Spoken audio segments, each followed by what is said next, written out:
right as transition from what to what.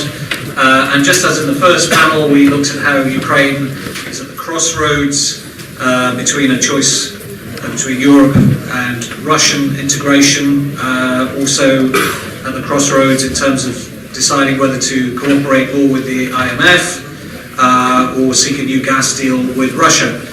Now, if we talk about the energy transition, again, there are a couple of angles to that. Ukraine is transiting away from a position of being reliant on Russian energy imports towards a more diverse supplier base. It's transiting away from being heavily reliant on natural gas in particular towards more diverse sources of energy. It's also transiting away from being a very inefficient and gas-guzzling economy towards being a more modern, energy-efficient country and one which uses more sustainable sources of energy. To discuss these themes this morning, unfortunately we don't have a representative of Shell, as was originally hoped. He had to pull out at the last moment, which is a shame given the great importance of shale gas and the recent Shell deal. But we do have with us someone else who has been looking very much at the shale gas question, Dr. Andrew Michter, who is the Senior Transatlantic Fellow and Director of the Warsaw Office of the German Marshall Fund of the United States. He holds honorary titles of Distinguished Professor and Senior Scholar in many different universities.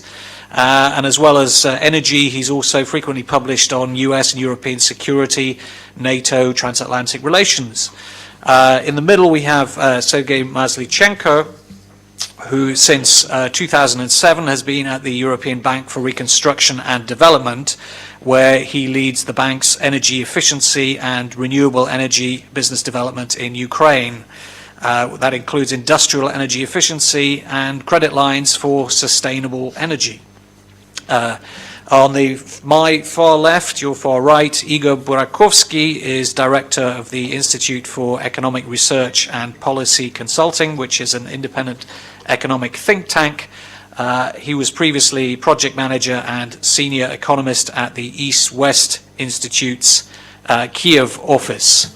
I should just say to the audience, we will be, as we did in the first panel, asking some questions of the audience in a few moments, so keep your voting handsets close by you. But I did want to just come back, first of all, to Igor Burakovsky. Clearly it makes sense to pursue better trade links, free trade links, in both directions, with both the European Union and the former Soviet republics. But it's been made pretty clear. President Kwasniewski said in the first panel this morning, I think Jose Manuel Barroso said it also this week after the summit, that Ukraine can't be a member of both of these blocs. It can't be a member of the EU and the customs union. So if it comes down to choosing, some might say, if you look at the customs union, given the strong economic links between Ukraine and former Soviet republics, perhaps there might be quicker synergy effects from restoring those historic links, reconnecting some of the old Soviet industries across borders, than actually going in the EU direction. Is there any substance at all to that argument? Are there sectors that would benefit from becoming a customs union member? Well, from my point of view, even the issue, the discussion about restoring previously existing links is a very tricky question. First of all, we should take into account that actually, Ukraine as well as Russia as Belarus inherited a part of what was called all-national economic complex, and this particular complex was developed under Soviet times on the principles which are contrary to normal market system. So in this case, shortly after next day after the collapse of the former Soviet Union, these technological links were, so to speak, re-estimated in terms of real market, in terms of their real market value. That's why I think that actually we could talk about restoration of these links only in certain industries, and what could be restored from my point of view has been already restored. Restored in terms, for example, of Russian colleagues coming here, building vertical integrated enterprises, producing something which is consumed, for example, in Russia. And currently, I do not see actually any opportunities for further restoration of the links. We could talk about finding new opportunities, finding new schemes of cooperation, but from my point of view, well, definitely, if we start, well, reminding, well, this good American film about Star Wars, well, definitely in some cases, well, Empire Strikes Back in a way, and well, from my point of view, actually, this, you know, well, reminiscence of Soviet past, well, they're striking back. But, well, frankly speaking, I do not see a lot of potential, strictly speaking, about the restoration of previously existed technological and economic links, plus one more argument against, well, this technology is completely outdated. So that's why to restore something which is based upon outdated technologies. Thank you. What about the option of remaining in the middle, not joining either of these blocks, or not doing the DCFTA with the European Union and not joining the customs union, but just carrying on in the middle, trying to improve relations with both sides, as Ukraine has been doing for the last 20 years? Is that still at all a sustainable option, or does Ukraine really now have to make the choice one way or the other? Thank you very much for this particular question. If you remind, well, you could remind that, well, I started actually, my presentation from the part of the proverb saying, well, east or west, and for Ukraine, well, traditionally the whole proverb works, east or west, home is best, right? I would like to say that, well, from my point of view, politically and actually, well, economically in some cases, it's much more comfortable for the current political elite to be in between. I think that actually playing all these, you know, difficult things and actually going either east or west will require certain institutional changes. So, well, as far as I understand, so to speak, psychological type of our leadership, well, for them is much more better, well, to be out of all these discussions, out of the processes, taking very difficult decisions, which needs them to be implemented. When it comes actually about the economic rationale, so definitely, well, we did a couple of calculations, and according to our rational, so to speak, arguments, it's really necessary, well, to move further, and to move further needs, well, to move towards a DCFTA with the European Union. Then, after a certain period of time, of course, actually we'll see what we get, what we didn't get, but at the same very moment we need to understand pretty well that, well, both arrangements, either customs union arrangement or DCFTA arrangement, well, is also, well, contains, well, certain level of uncertainty. So the benefits are not automatically guaranteed, so that's why we need, well, to do a lot of homework in order, well, to use an opportunities provided by the provided by the westward economic orientation. Thank you. Okay, thank you very much. I think at this point, before we move on to talk about more about energy efficiency and sustainable energy sources, I'd like to involve the audience and get your views on some of the topics that we're discussing. So if you could take your handsets again, as you did in the first session. I'm afraid once again the panelists don't have handsets, so we can't participate in this. But the first question to look at, we would like your views on, is the shale gas revolution may force Gazprom out of business, do you think? Number one, within 5 years. Number two, within 10 years. Number three, within 20 years. Or number four, never. And you have 20 seconds to cast your vote, starting now.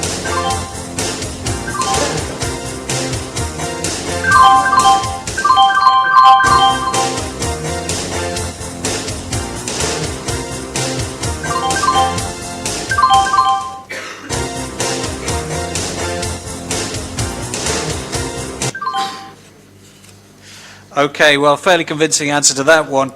More than two-thirds of you think that the shale gas revolution is never going to put Gazprom out of business. Although nearly a fifth do think that it could force Gazprom out of business within 20 years, which is interesting.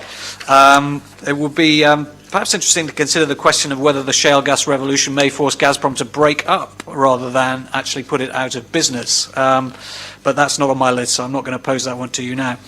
The second question we would like to put to you is, do you believe, it's a very simple one, do you believe in peak oil theory? In other words, that oil production has peaked and that it's all downhill from here, with all the implications that that has? Simple answer, number one for yes, number two for no. Please vote now.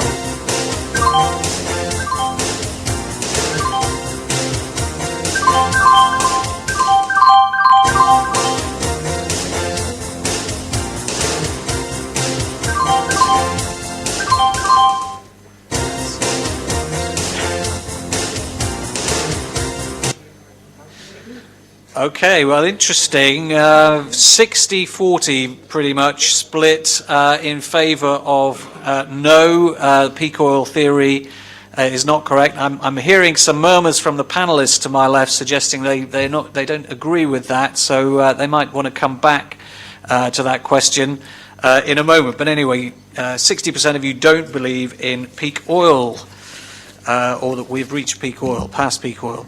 Okay, let's go on to the question 3. A bit of crystal ball gazing here, really. Where do you see the Urals oil price by the year end? Very important, of course, for Ukraine's economy and with a time lag for the gas price. Number 1, do you see it at the current level of about $110 a barrel? Number 2, above $110 a barrel, or number 3, below 110? Please make your choice now.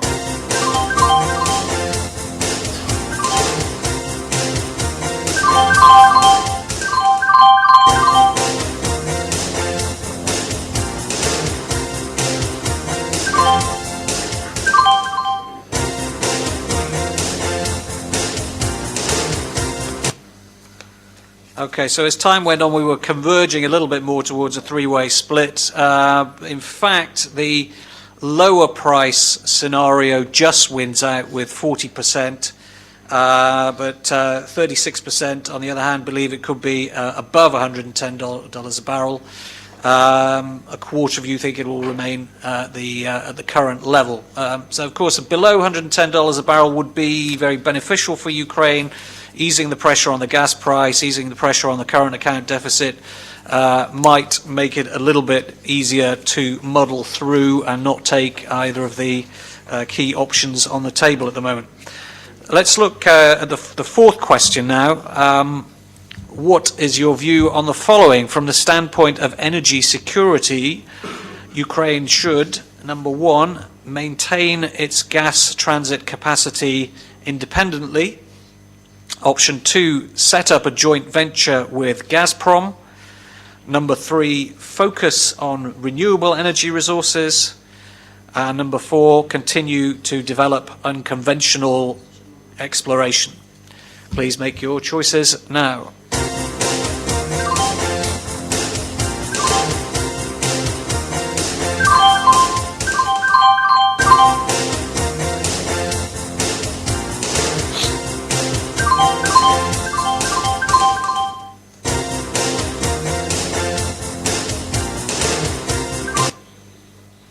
Okay, so fairly clear preference in favour of the final two options, continuing to develop unconventional exploration with the moves that we've seen recently in that direction, but also a focus on renewable energy sources, nearly 30% saying that's important for Ukraine's energy security.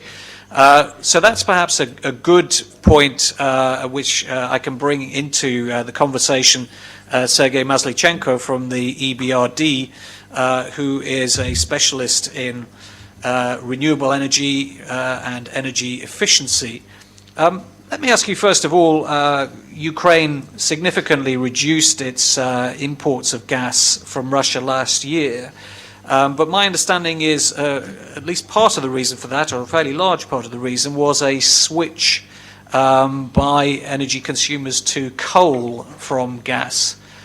In terms of efficiency and environmental impact, is that actually a positive thing, or is it in fact a negative shift to be shifting from gas to coal as opposed to other sources? Thank you. The main reason for decrease of natural gas consumption was higher price for natural gas, obviously. There was small increase in coal consumption, but it's quite marginal. And the main driver behind the consumption decrease was indeed gas price. And this is obvious for especially industrial sector, which saw dramatic drop in gas consumption for last 10 years. This is not the case for residential sector, for example, due to absence of any reforms and no price increase. There was no reduction in consumption, and this is a obvious argument for energy efficiency potential of Ukraine, and this is a area I also wanted to focus on in my presentation. In terms of coal impact, of course it's negative. Ukraine already has a quite large coal share in the primary energy supply basket, about 30%, which is well above in European average, around 15%, and even US average around 20%. And the current energy strategy sees some increase even in coal production and consumption, but from environmental point of view, I think it's a negative trend, and from our point of view, the government should focus more on energy efficiency and renewable energy, which is downplayed in the current strategy. Just to give you some numbers, you probably know that Ukraine is 3 times energy inefficient than average European country like Poland, and even more energy inefficient than energy-rich Russia. Ukraine is the 4th largest natural gas consumer in Europe and 12th largest in the world. And I think this is a key driver for Ukraine's energy transition. It is a common knowledge that to produce 1 unit of energy is more expensive than to save the same unit. And especially in the country like Ukraine, where energy efficiency potential is enormous, and still a lot of low-hanging fruits around in energy efficiency. And the residential sector is a main player in this field. It has the greatest potential because it consumes, you just imagine, 18 billion cubic meters of natural gas, plus indirectly around 6 BCM through heat supply. This is already 40% of Ukraine's natural gas consumption, which is more than whole industry consumes in the country. And this is a way we should look at, and the government should look at, because there is no need to, and it's more expensive to produce more natural gas and develop quite expensive projects when you can save energy cheaply with energy efficiency. In the residential sector, though, I mean, how obviously raising prices would give an incentive, a very strong incentive, for people to consume more frugally and take energy efficiency measures themselves. But what else could the government be doing, or should the government be providing some kind of incentives, tax breaks for people to replace boilers at home? Are there things it could be doing in terms of the heating companies, the way heat is supplied to the residential sector?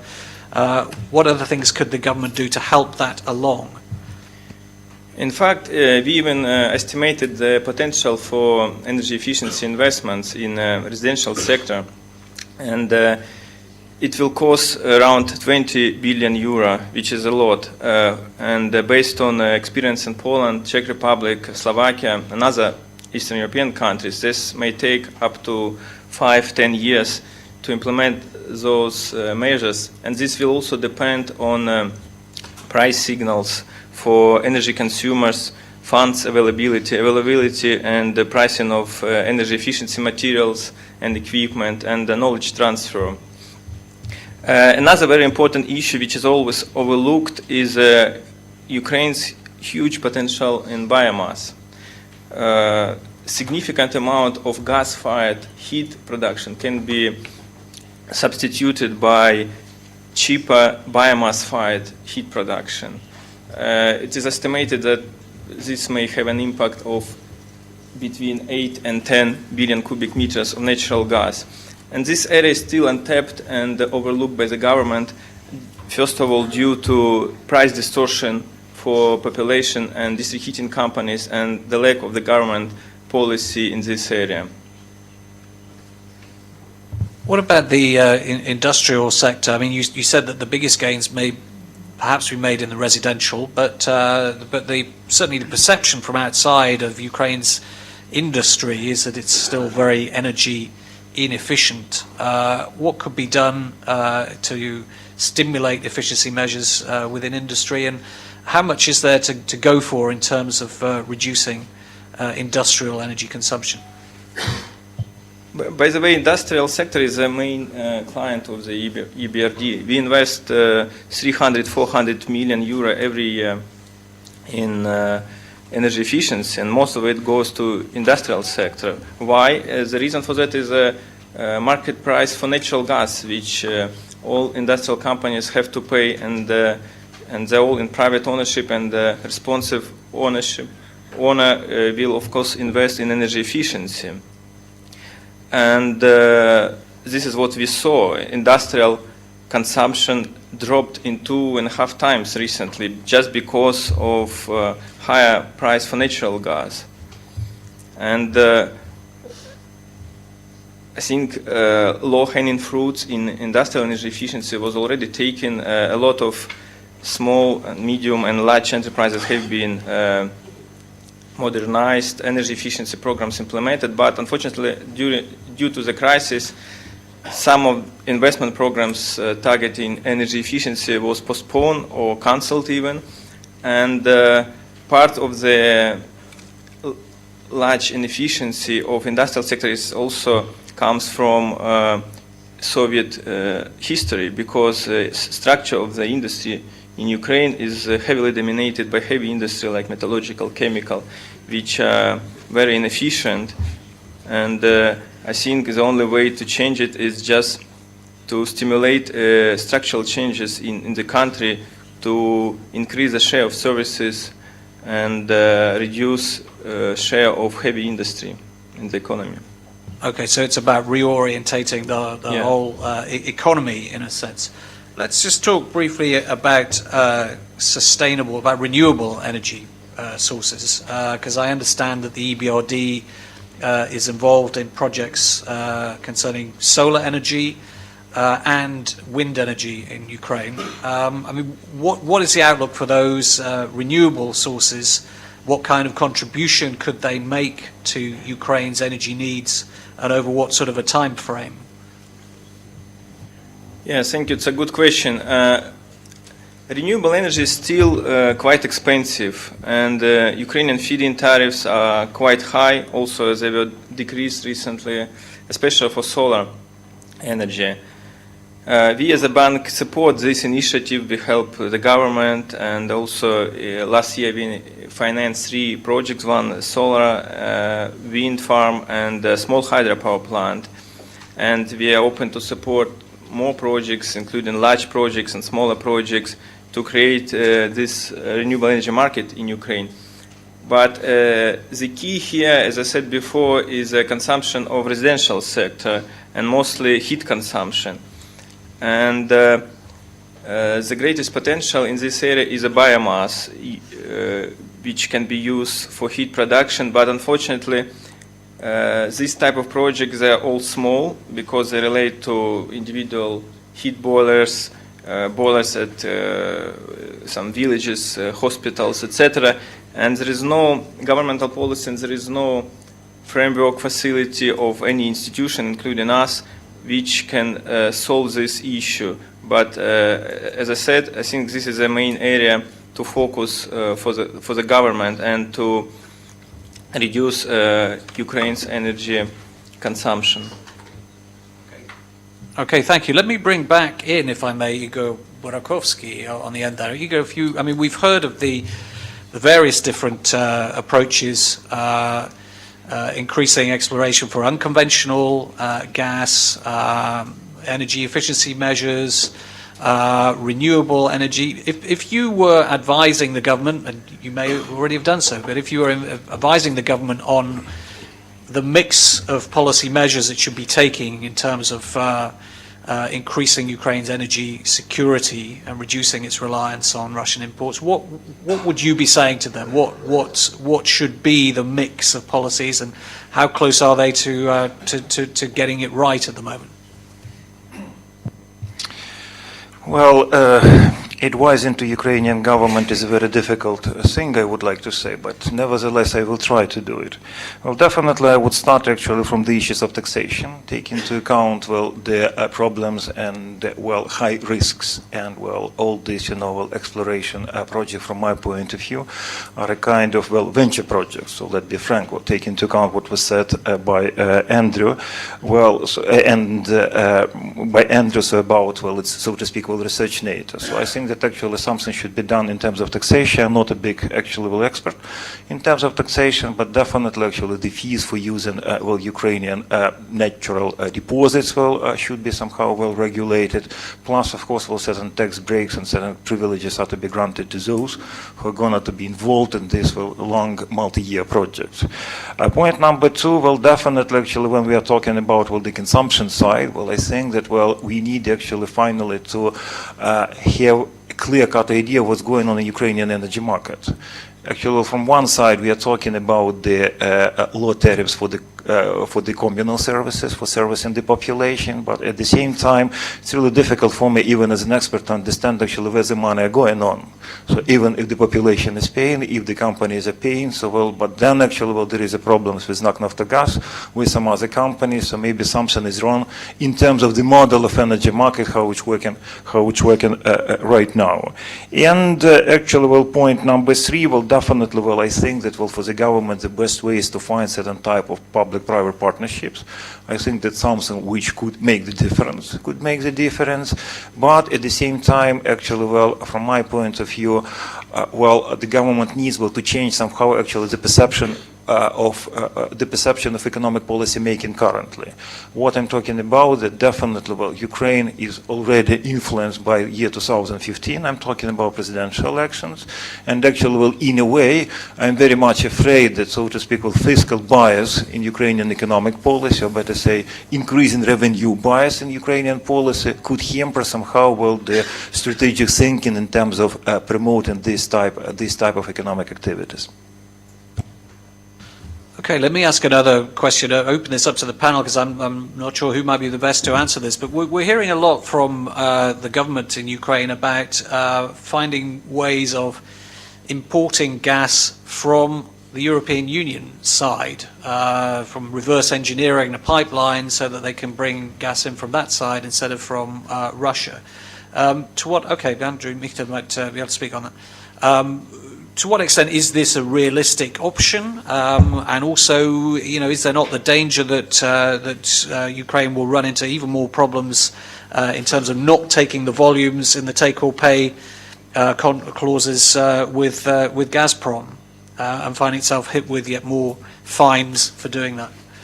Yeah, I will ask my Ukrainian colleagues to comment more on the specific Ukrainian issues, but again, in my experience working in the region, building the infrastructure, building the interconnectors that allow you to reverse the flow. The Poles are investing about 1,000 kilometers of pipe using the Polish gas. That's a system that they have in place by 2014, and then another 800 kilometers they're going to go in 2017. And they're linking to a number of countries. Lithuania. There's going to be a pipe going south as well. Why is this critical? It's critical because as the shale gas revolution proceeds, one of the added benefits is actually to build the grid that allows the Poles then to cycle in the event of a shortage or a crisis and rely on the suppliers coming from the outside. In our estimation, Germany has about the capacity of supplying about 30% of Polish needs in a crisis on a short term. So if you have the infrastructure in place, then you're a very different player. The question for the Ukrainian government is, can you invest in that kind of scale to begin with? What are the long-term consequences of this? The interesting thing, if you look even at Central Europe, is that a lot of the flow that you still have in place, I call it the Druzhba flow, that is the kind of pipeline that was laid out in the Soviet era that was to supply unidirectionally. Even Nord Stream, a new pipe, it's still running pretty much in the same direction, just happens to be running out of the Baltic Sea. So changing, if you look at the grid in Western Europe, it looks really like this in many ways. And you've got the ability to move gas in that way. To me, that's one of the essential potential gains that you will have in Central Europe even if shale delivers less than expected, being able to build an integrated delivery grid, and the third package in the EU, unbundling, will make those countries that much more secure. Anyone else want to add on that point? No? Let me just ask you then, you talked about the development of a properly functioning spot market. I mean, what, in your view, are the chances of the spot market developing to such a point that it becomes the primary gas market in Central Europe, that it has sufficient volumes, sufficient liquidity, that it could become the price setter? And what are the chances of Ukraine becoming part of that market? It's something that Minister Stavitsky has talked about. Right. Using Ukraine's storage capacity to become part of this free-flowing Central European gas market. I actually think everything depends on what those yields actually will be. When I talk to various representatives of the companies that are currently drilling in Poland, they're still at the phase of evaluating. They're getting some good results. I mean, as you know, Chevron is looking at Ukraine. Chevron is taking a broader perspective on the region, as I understand it. It's not just Poland. They're looking more broadly on Central and Eastern Europe, looking south as well.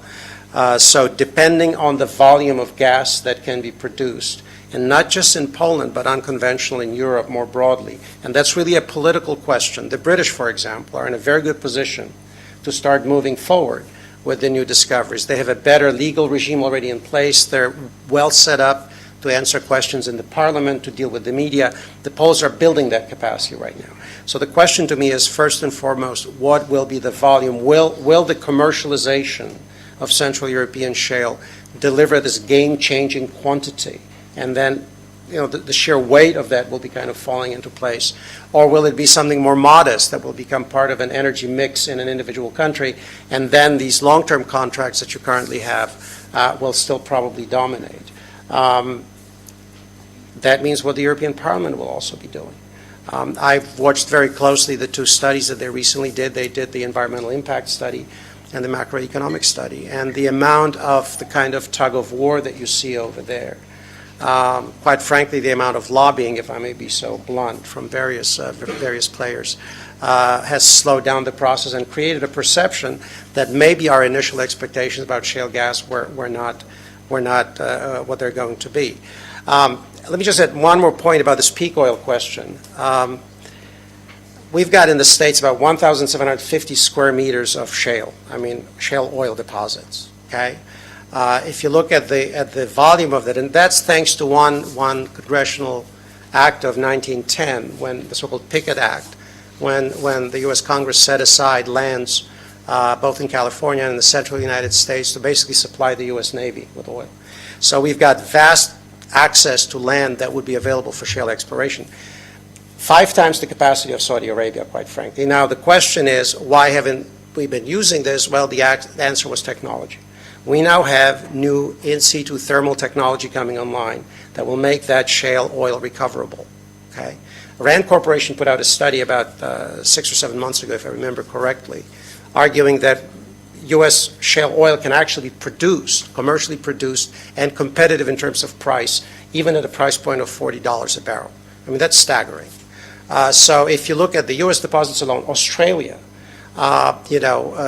it's to me, and again, I may sound a little breathless when I talk about the technology of it all, but I remember the peak oil and Matt Simmons debates, how we were all running out, we're all going to die, and oil at 200, 300, 400, 500.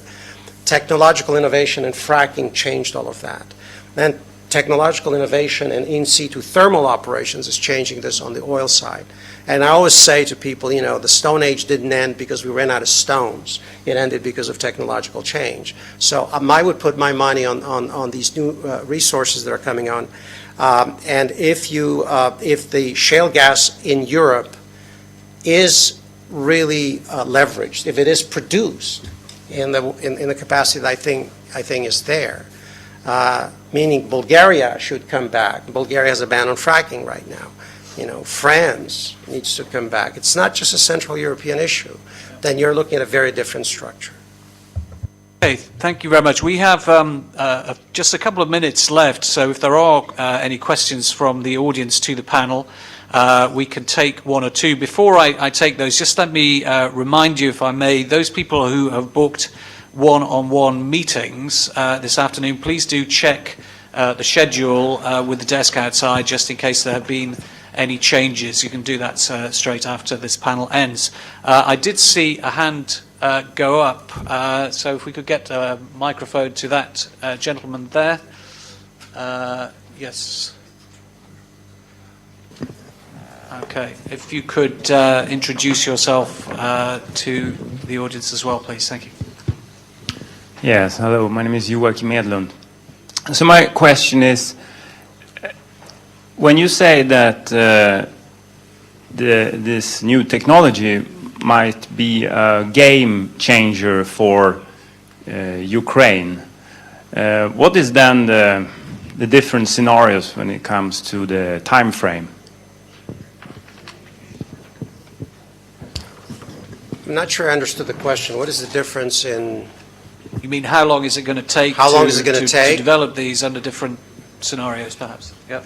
That is a terrific question, because it really requires a commitment on the part of the Ukrainian government to move forward, quite frankly.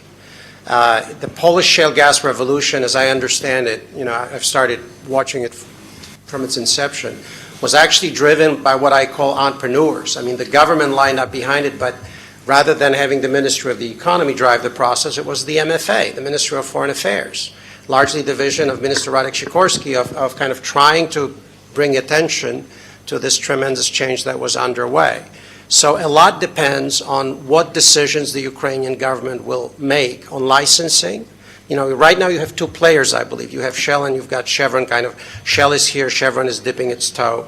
The Poles did kind of massive effort to get a lot of small operators and the majors to come in. So one would be, how do you go about issuing licenses? How do you actually put the message out? And what is the regulatory regime you're going to put in place to entice these companies to come?